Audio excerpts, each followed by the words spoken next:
We are almost done with Love and Hip Hop Atlanta. Whew, come on, come on.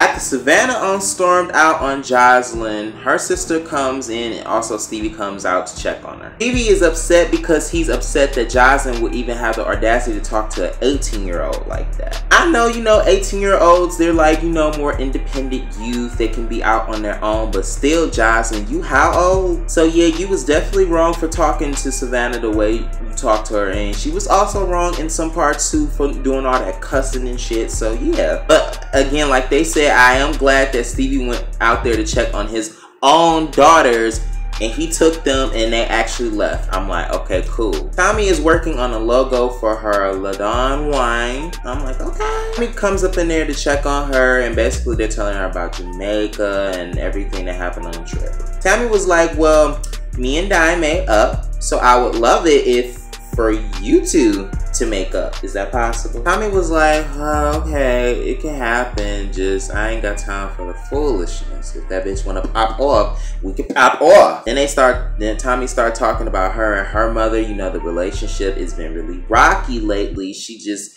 feels like a lot of it comes from her and why she has a I don't give a fuck attitude. Tammy was like, well, maybe you just need to have some type of reconciliation with your mother or something, because when it came to me and my mom, yeah, she had a drug addiction too. And, it was just about her taking ownership of what she did. I was like, Tommy, you need to talk to your mama. You need to have some shit out. Get it over with. So we get this dramatic ass scene.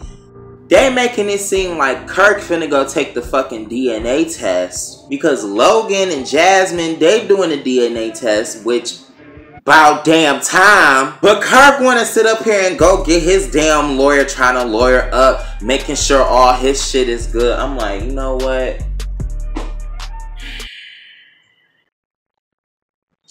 He's sitting down with the lawyer and he's trying to explain to him, what happened with him and Jasmine. Yeah, man. So what had happened was, I met Shorty, I smashed. She came back, she told me, she might be pregnant, whatever, and I told her I wasn't really ready for all of that. And so, yeah, I was thinking I was going to give her the money to shut her up just to calm the situation down. But I'm just here trying to lawyer up because if anything was to happen, I just want to make sure that everything goes to my wife and she ain't got to worry about nothing. Kirk, I just kind of want to know, what exactly do you have that would make it protective towards Rashida? Because as far as I'm concerned, she has her own store.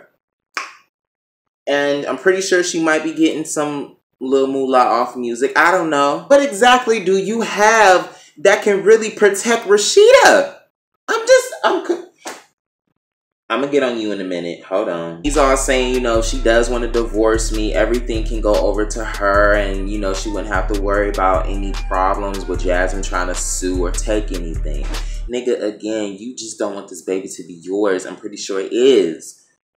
So we do get to sit down with Rashida, Dime, Tammy, and Tommy. Rashida and Dime were there first and they were just talking, and Rashida was like, we're all grown women. Can we just, sit down and collectively cohese? Dime was like, look, bitch, I'm on a whole different level. I'm cool. I'm appreciative. So, hey, it is what it is. The next thing you know, Tommy and them come in and they talk about, the wine tasting event. Tammy was explaining, the reason why we fought and the reason why we made up. And then Tommy was like, I feel like for you to be talking about Joseline at my special event was a little disrespectful. And Dom was like, yeah, I understand it, but I feel like if you really didn't want to have the conversation, you just should have just been like, can we talk about this another time? I guess I can agree with that. And all of a sudden, Tommy just started having this I don't give a fuck attitude out of nowhere. Like, it's just my personality and it's just me because, I really don't give a fuck. Like, any bitch can fade or get this fade or whatever. I really don't care. Ain't nobody getting a fade over here, baby. Ain't nobody getting a fade over here about nothing, baby. We can fight it. We can take this outside. Yeah, we can take it outside because that's what I do. That's what I do. I handle my business. Wake up, bitch. Mine. Come on. You ain't gonna do nothing, bitch. Sit your Stupid ass bitch. crazy delusional ass funky ass bitch. You retarded ass bitch.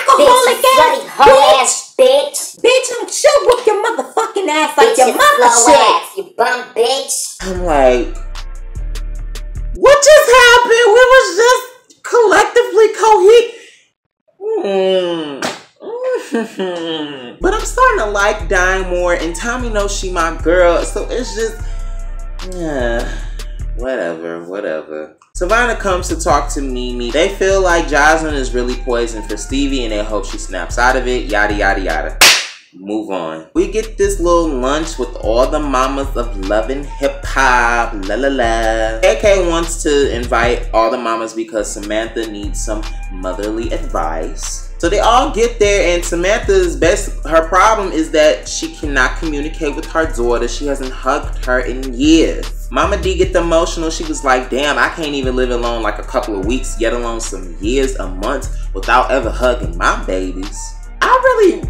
Some people might have think Mama D was probably emotional, but I feel like she was genuinely hurt about that because damn, like, how can you not love or nurture your child like that over some years, you know? Everybody's like, look, when it comes to you and Tommy, we see similarities. It comes with the drugs. It comes with the alcohol. And for you, you need to take accountability for everything that you have done to her. When she doesn't want to get close to you or she doesn't want to talk to you, it's because she's hurt and she's angry. And then Tammy's mother, Mona, she was trying to, talk to her, let her know things too. And I was like, this is a really good conversation. Then for some apparent reason at the end, Samantha was talking about some type of story back in the day going off like... It's crazy because, when I was doing the drug deal, I just remember I got the money, but then I ended up throwing the weed out the window. It's like, I can't. I'm like, yeah, can we just cut to the next scene? Because this bitch drunk. Come on. Rashida is taking a little family vacation with her kids and Miss Charlene. The kids are all talking. They was like, damn, this vacation really would be better if Dad was here. Rashida was like, yeah, well, Father need for the space. And, once he come around, he will understand what he once had. And then Rashida was like, see, this is the type of stuff I was talking about. Our kids should be blessed, and Kirk should be blessed that these kids have both parents in their lives. I'm like, yes, Rashida, thank you. But at the same time, though, it still doesn't mean you have to be married to him. So, but again, that's your life. Anyway, they was doing all that talking. The next thing you know, they get to the little house.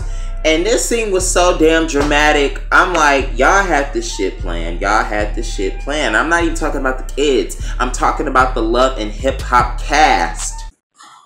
Oh, Mom, come here, quick, come on. What you guys want?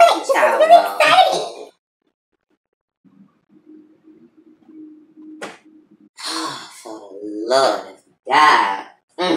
I was with Rashida. I'm like, damn, Kirk, can you leave your wife alone? She can't go anywhere without your ass, huh? You see, Stevie and Mimi meet at some type of bar, and they want to talk about Jocelyn and this family situation. Mimi, that brown was kind of looking cute on you. You was looking a little younger, but maybe it was a little too light for me. But Mimi's whole thing is that she feel like Jocelyn is getting into Stevie's head, and she's trying to remind him that, bitch, she's no good for you.